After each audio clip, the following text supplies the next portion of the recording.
record now.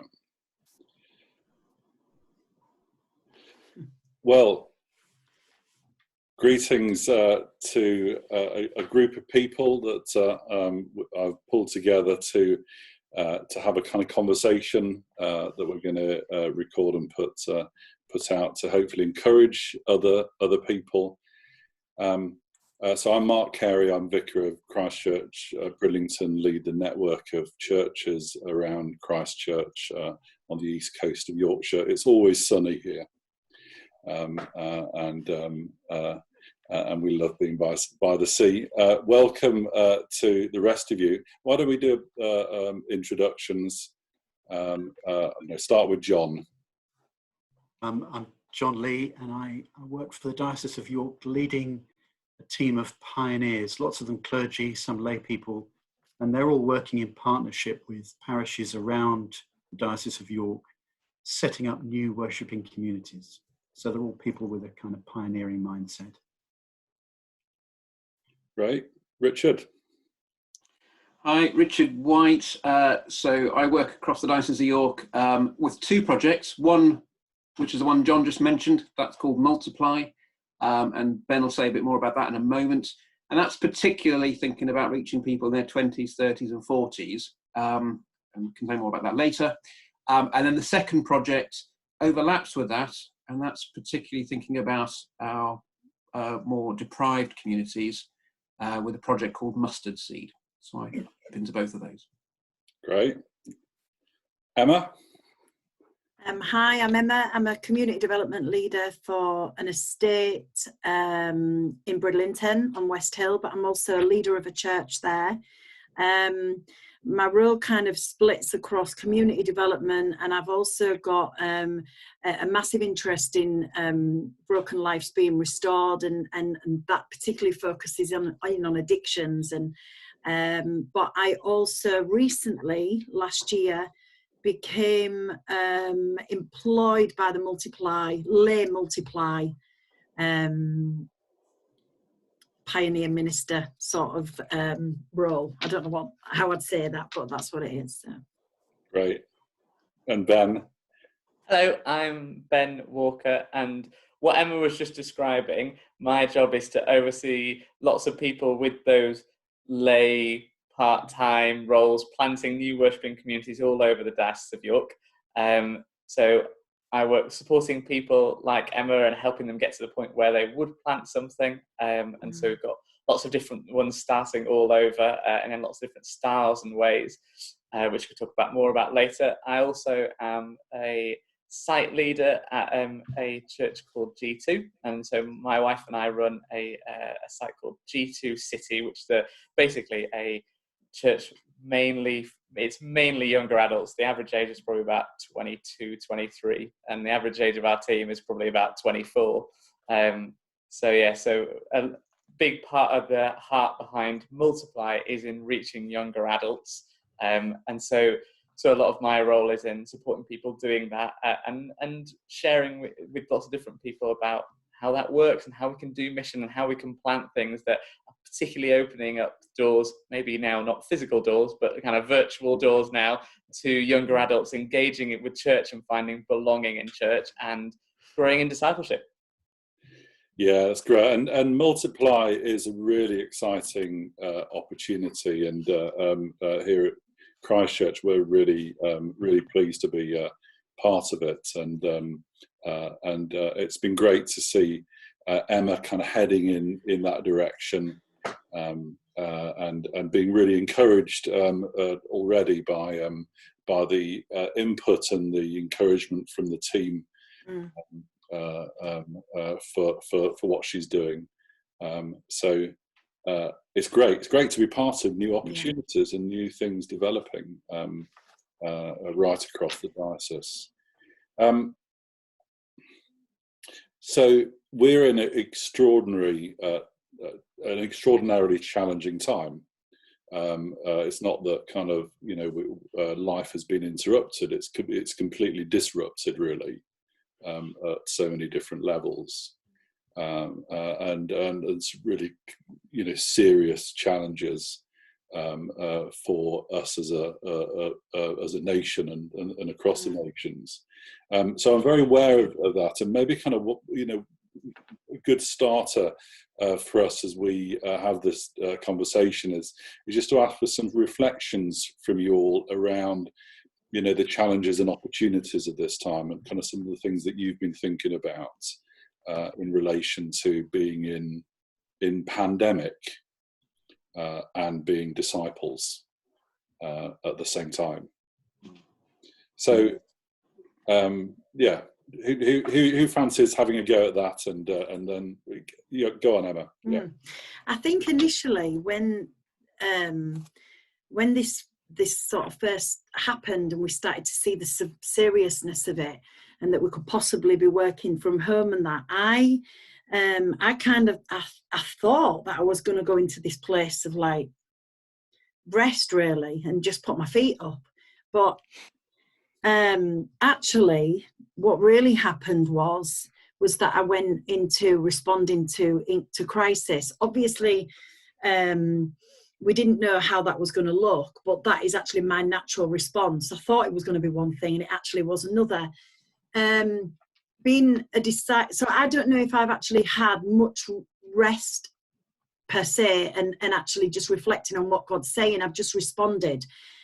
I'm seeing now more that God is more speaking now in how I disciple others, in like patterns. And I'm able to do that. I'm being able to develop these patterns in my life. 2.5 weeks later, I'm starting to see that develop, where I'm actually hearing God more of how I lead others and how I rest. But yeah, it was one. I thought it was going to be one thing, and it actually ended up being another. And now I'm hearing, you know, God in the direction that He wants me to go in. Yeah. I guess kind of others of you probably have found that same kind of dynamic at work. Yeah, I mean, you talked about challenges and opportunities, and I think some of them have been really obvious, haven't they? And then some are realizing a bit later on. So some of the challenges we just know they're very, very physical, the things we can't do, and some of the massive worries about people we know who are suffering.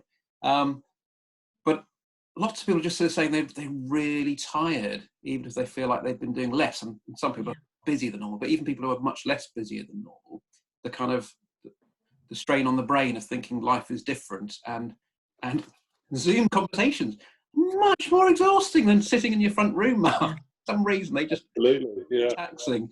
So there are massive challenges, but it is exciting seeing opportunities emerge as well as we're connecting with the different multiply leaders and through Mustard Seed as well.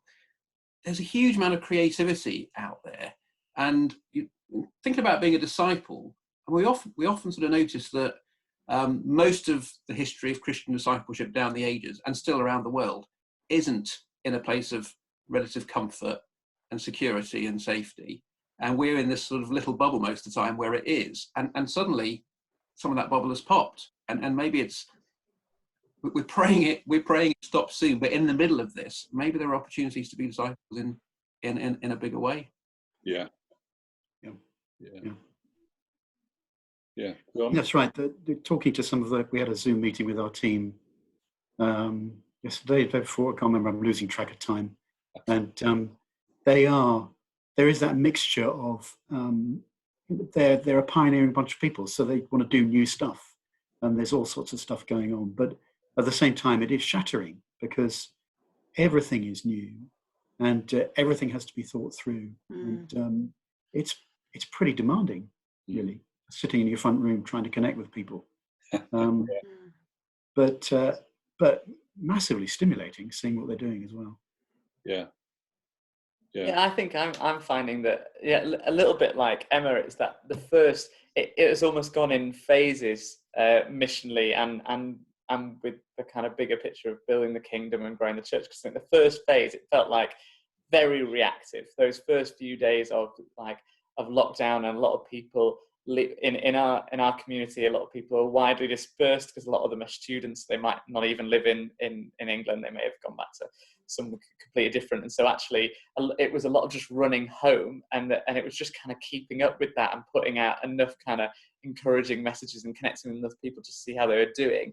And then I think it's kind of flipped, and now it's, instead of being reactive, there's this onus on us to proactively encourage people and do mission and look after people. And that might be like, I know a lot of people doing kind of deliveries and volunteering and the kind of necessary help for vulnerable people, but also a lot of it actually is, it's just checking in with people. And I think that's the challenge. Is what I've realized even just today is, I think so much of church is built on powerful informal encounters, like where God just brings two people together, and actually just something in that moment is really special, he brings something out of that. And we have those all the time, and suddenly informality, I feel like, has stopped, and we're now just, we only do things that we formally organize.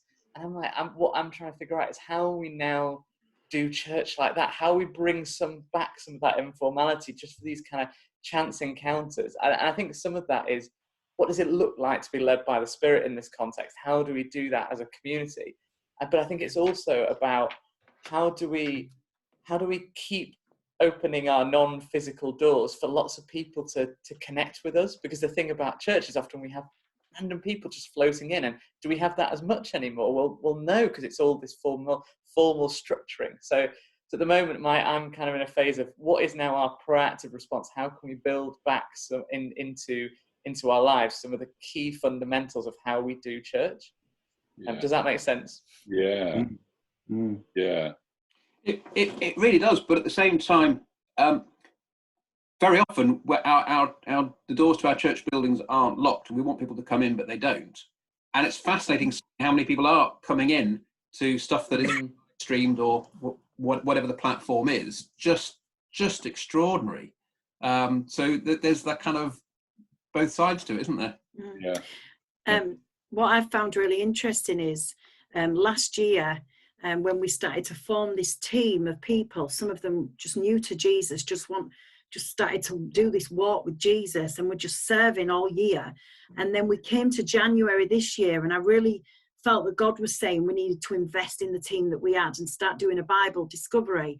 I was saying to Ben yesterday that we shut everything down. We just was like doing the Bible discovery and the prayer meetings for those that were new. And, we had 9 people, all new to Jesus, starting to discover the Bible. But you could only probably get 6 to turn up for this, even though there was 9 altogether, but there were 6 at a time. And actually, we're doing that 4 times a week now.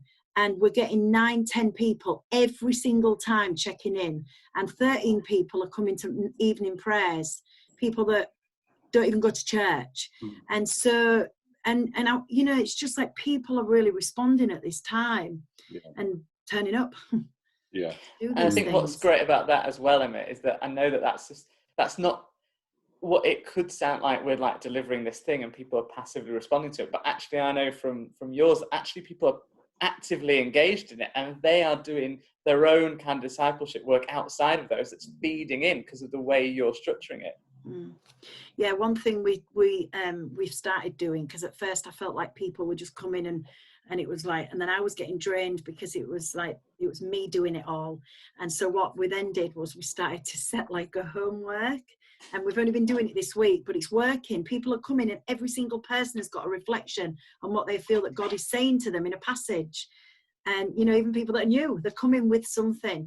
And so I just think it's a really, really good time to start forming them habits right now. So yeah, you had a question around that, kind of something you wanted to explore a bit. Why don't you take us in that direction, Emma? Yeah. Okay, so following watching your interview with Bishop Graham, I was really struck by how he spoke about using this time to form good spiritual habits.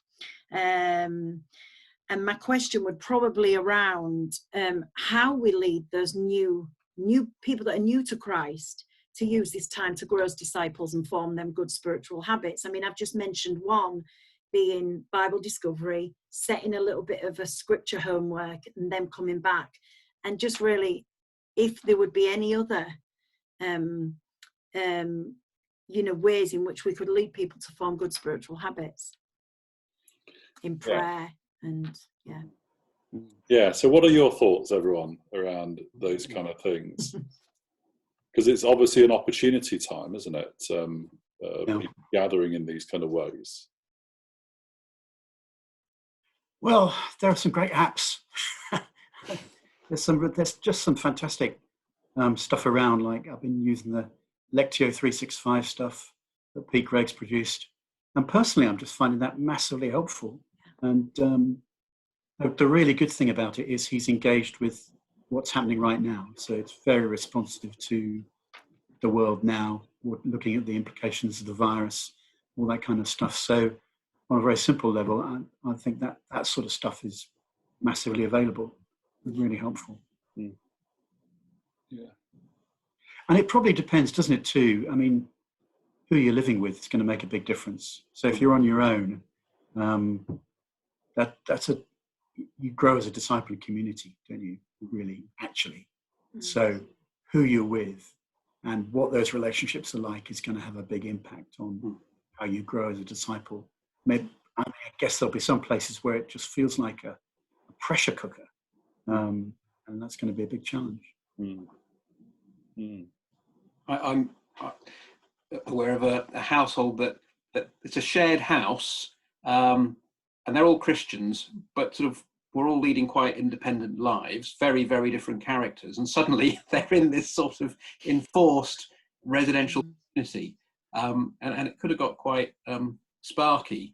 And what's really interesting is that they have begun, they found the need to start having some simple rhythms in it, which so often happens, doesn't it, with intentional community. And I think it's kind of because they're aware that if they don't, they're going to start rubbing up against each other quite strongly.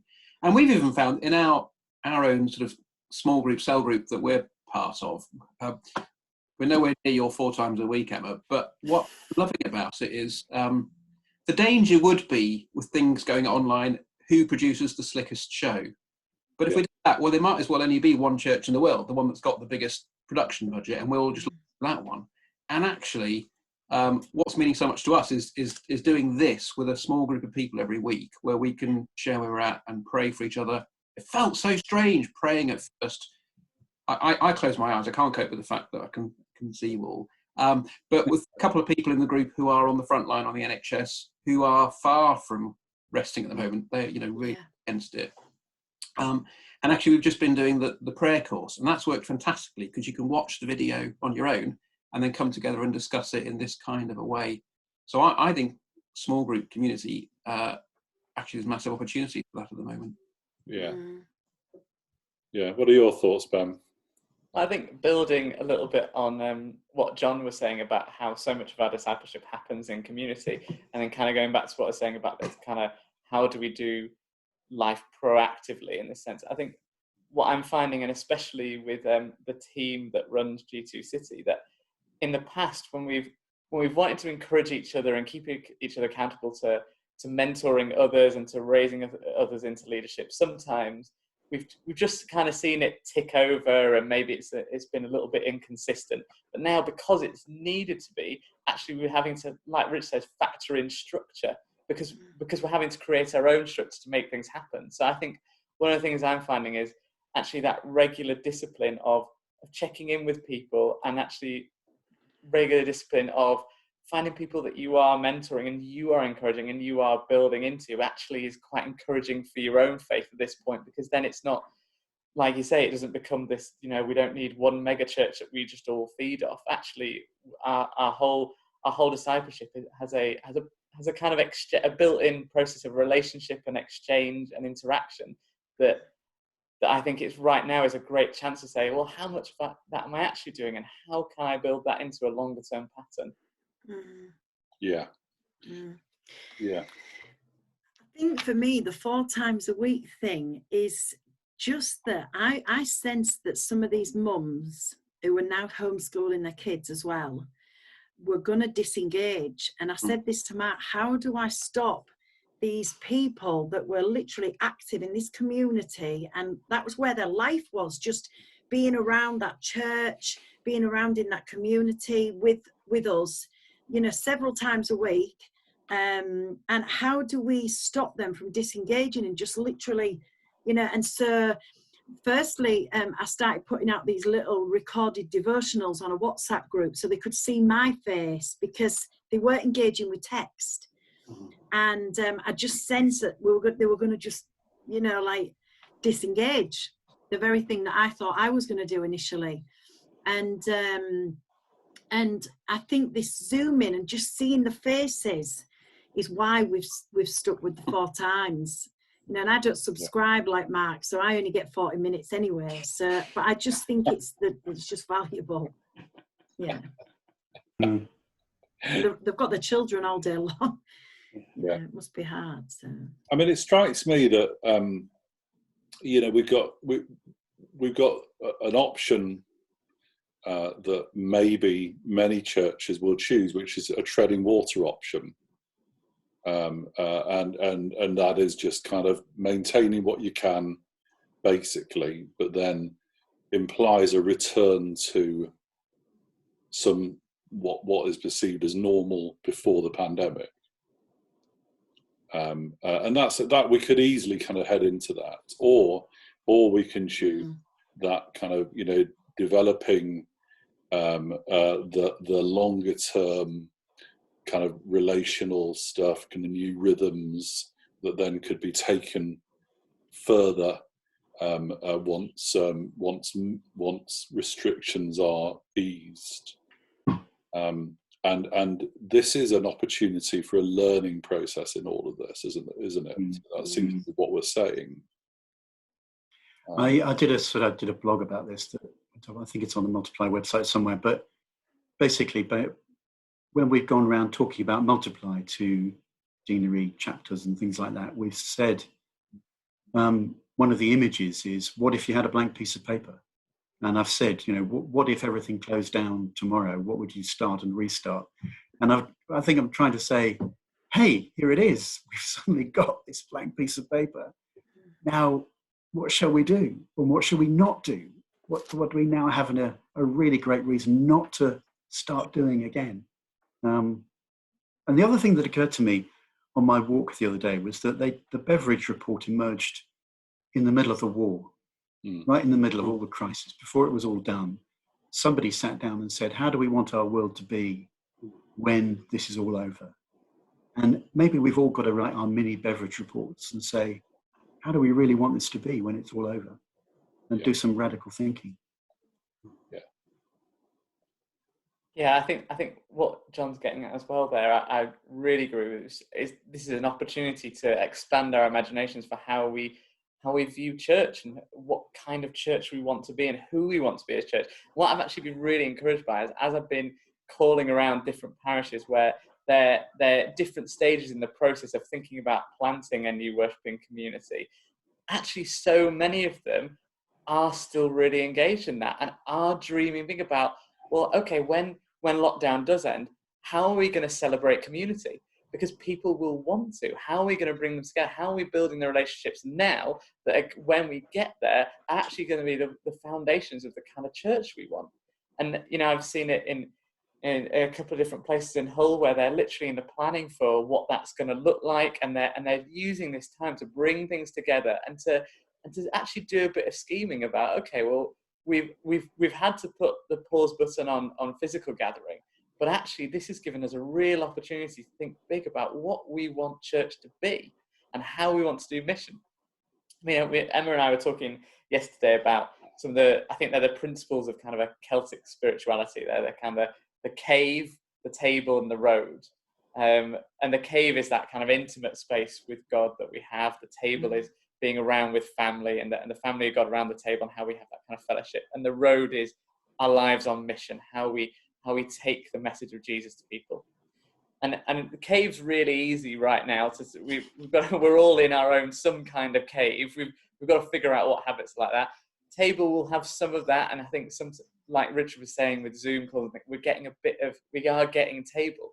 And I think the one we're looking at and thinking, how do we do road? It's actually one of the most significant, but actually, right now we can imagine new ways of doing the road. We can get out there, not physically, maybe, but we actually can get out there and introduce people to actually a message of hope that maybe right now they don't believe is possible. Yeah. And it's really interesting. I mean, Emma will know this, that we, just before all this was happening, we were beginning to sense the Lord was saying, look to the blue sky, and begin to look up and look for new things and reimagine things, and then lo and behold, everything kind of restricts, but we still have that sense of wanting to look further, look to the road, and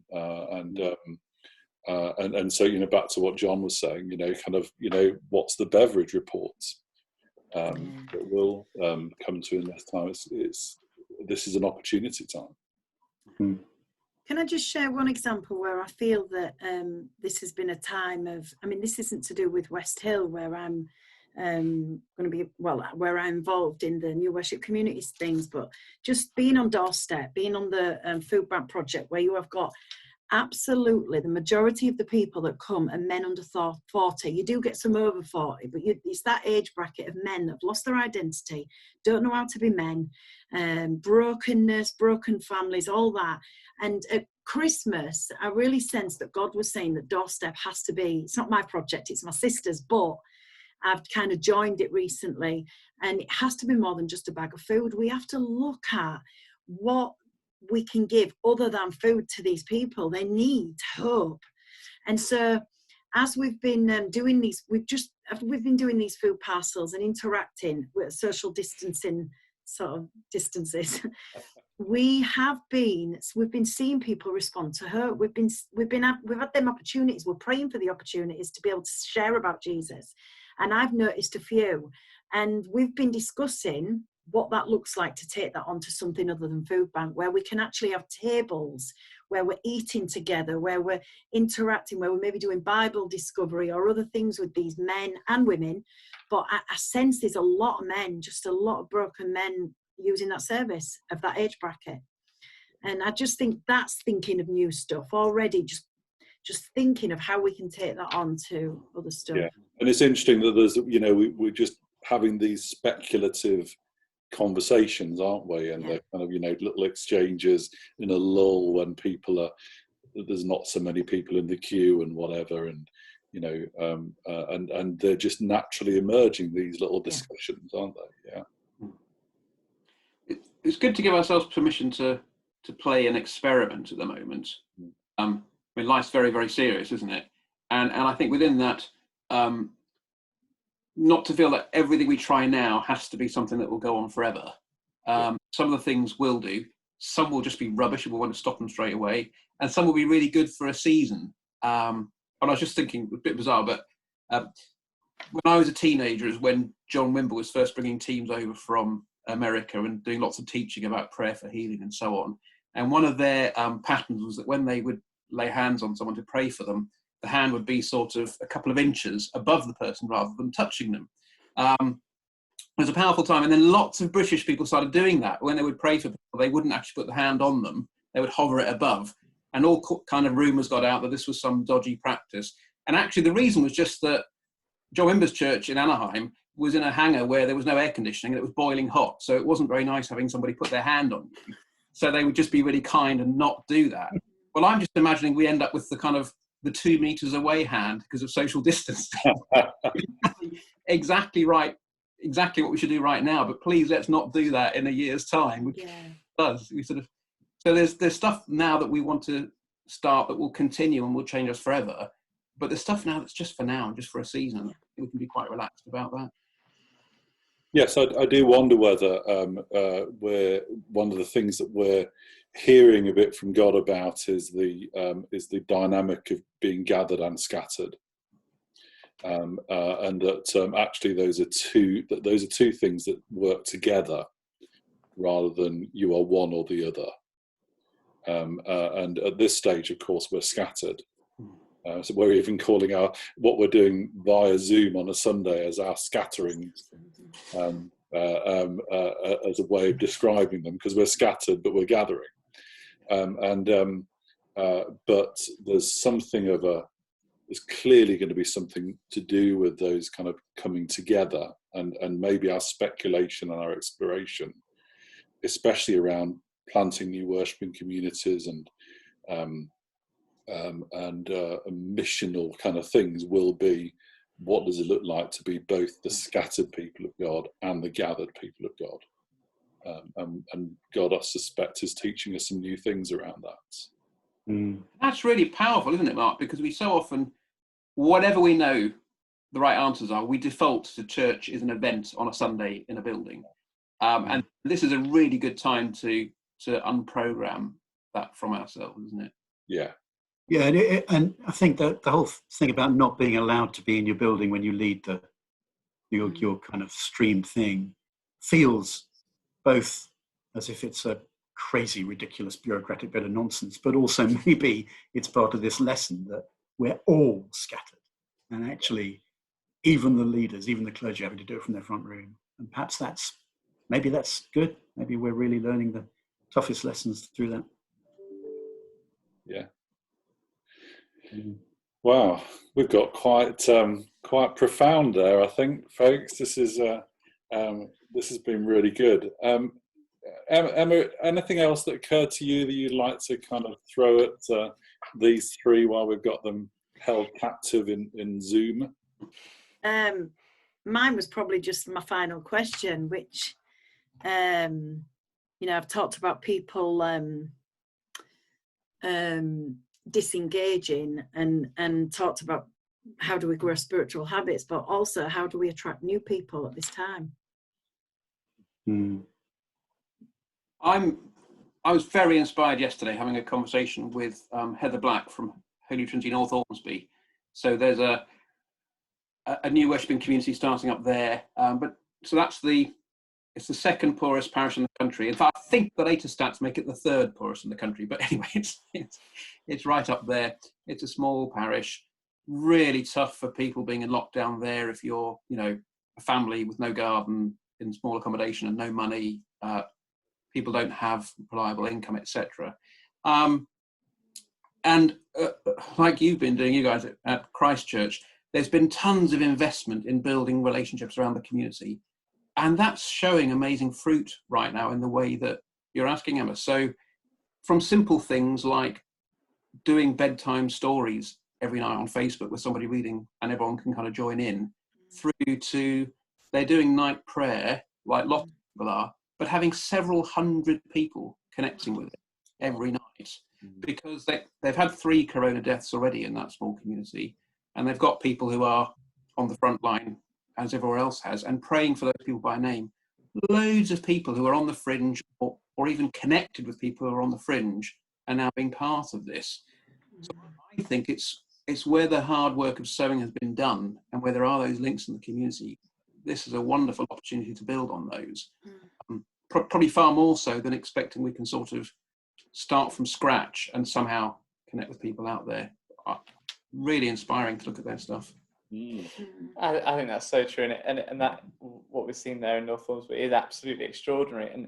But I think to take it down to kind of the individual level, I found that it's being able to have a reason to check in with people is so helpful, because actually there are certain people where I think actually this, over the last few months you've been growing in faith, you've been figuring out Jesus, and now there's a really good reason for us to spend a bit of time together. So one guy who has been running away from Jesus for a long time and actually is starting to really reconnect, and it was just before lockdown that he was really dipping his toes in the water again and thinking maybe I should do something about this. And then he was supposed to be leaving the city and not coming back. I think he was actually even supposed to be ending up in Japan or something. So he was going to disappear, and actually he's been locked down in the city. So actually we've got a real reason to, he's not got that much to do in lots of ways, but we could just end up just talking and just spending some time together. And we were reading through Psalm 101 together and just picking out some of the things that were really speaking to him in it. And actually he's now thinking, well, what are my daily rhythms, like Emma was saying before, that are going to give me the kind of emotional sustainability to get through this. So I also think it's about think exactly like with North Salisbury, but on a smaller scale, thinking, who is it that actually I could connect with right now, who we could build something here, and not just tread water and not just wait, because actually the Holy Spirit is on the move now. Yeah, there is, there is a lot of openness. I mean, our street is probably as different as you can get from North Ormsby as possible, but I'm just noticing that people are really open to the little gestures through our local WhatsApp group. So we've got Sue Nightingale, who's ordained, living down the road, and Sue put a whole bunch of palm crosses on her front wall the other day for Palm Sunday, and loads of people, all sorts of people, gathered them up as they went by, and it's just a matter of taking a bit of courage, and not a lot, and people being really open. Yeah, we've been writing on all our boxes today out for delivery, God loves you, and things like that. Just, putting palm crosses in boxes. And I think prayer at the moment is something that most people will engage in. So, Well, this has been really good. Thank you so much, everyone, for being part of this. I do hope that these things will be an encouragement to many who view them. I certainly want it to be an encouragement to the Christchurch network and the churches around the Bridlington area to keep kind of focused on what God is doing amongst us and around us at this time, because as we've been noting, there are fantastic opportunities for the gospel going on around us amongst in the midst of a very serious challenging time. So thank you very much, and I think that concludes our time together. So I will